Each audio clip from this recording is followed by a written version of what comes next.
Hi everyone, here's a video introduction to American Yop, Chapter 23, The Great Depression and the New Deal. At the top of this chapter, you'll notice an iconic photograph. It's described in the caption as the famous photograph titled Migrant Mother, taken by Dorothea Lange in 1936.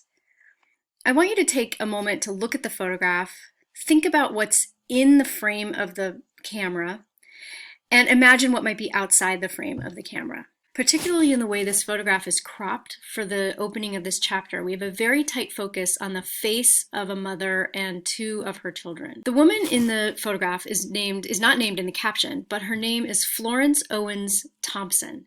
And at the time she was 32 years old. The photograph was taken in Nipomo, California in a pea picker migrant camp.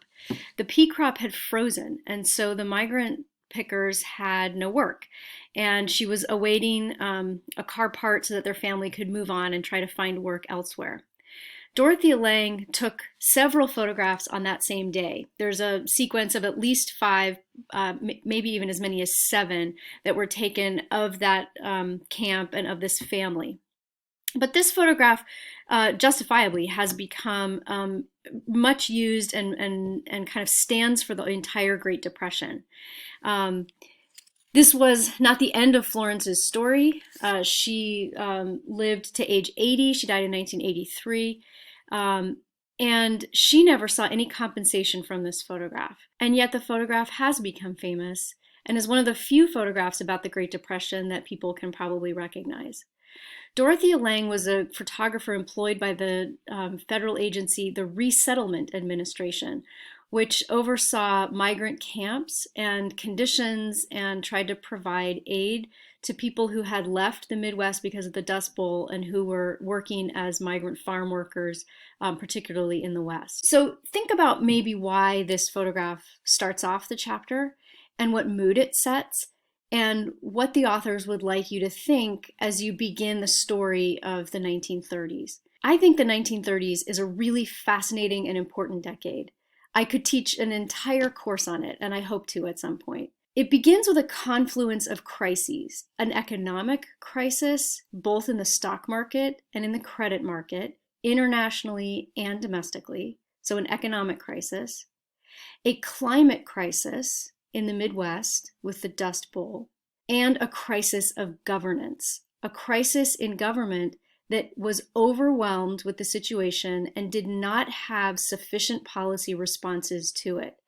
All of those things combined to create what we now call the Great Depression that lasted from 1929 until its lowest point in early 1933. Sometimes students who are unfamiliar with this era confuse the Great Depression with something like clinical depression, as in everybody was poor, everybody was therefore sad. That's inaccurate. Many people did feel discouraged and kind of frozen in their individual lives as they faced the tremendous challenges of that era. But it's important not to think of the Depression as something only emotional, but to recognize that the word depression has a specific economic definition, and to recognize that people's experiences were broader than only what was happening in their bank accounts and in their employment situations. Much of this chapter looks at the efforts of FDR's administration, which began in 1933, to address the Great Depression through a series of policies that get lumped under the umbrella called the New Deal. The New Deal is notable for FDR's optimism and for his decisiveness and his use of executive power. But I also want you to be thinking about, as you read this chapter, not just the accomplishments of the New Deal, but also the assumptions on which it rested. What did the president and his administration and Congress and other people in power to make changes during the 1930s, what did they think the country needed? What did they believe was best for the American people? What did the American people believe was best for them? And were those always in alignment? It is useful in the 1930s to think about a concept in history called contingency, about roads not taken, hinge points, places where things could have gone another way, and for us to recognize that the way that decade unfolded was not inevitable, but that it was always contingent. At every one of those hinge points, there were policy alternatives, there was debate, there were people agreeing and disagreeing rather than unfolding some grand master plan. It's also worthwhile looking at what the gaps were in the New Deal, about what it didn't solve as much as what it did, and about what its long-term legacies remain in our own time. I've posted a notes guide for this chapter to give you some structure as you read and study. It's optional and does not need to be turned in. If you have questions, put them in the help forum or reach out to me during office hours or over email. I encourage you to look for relevant present-day connections. As in the 1930s, we ourselves are in a dramatic economic crisis, a dramatic crisis that has biological roots, and we are in a crisis of American governance.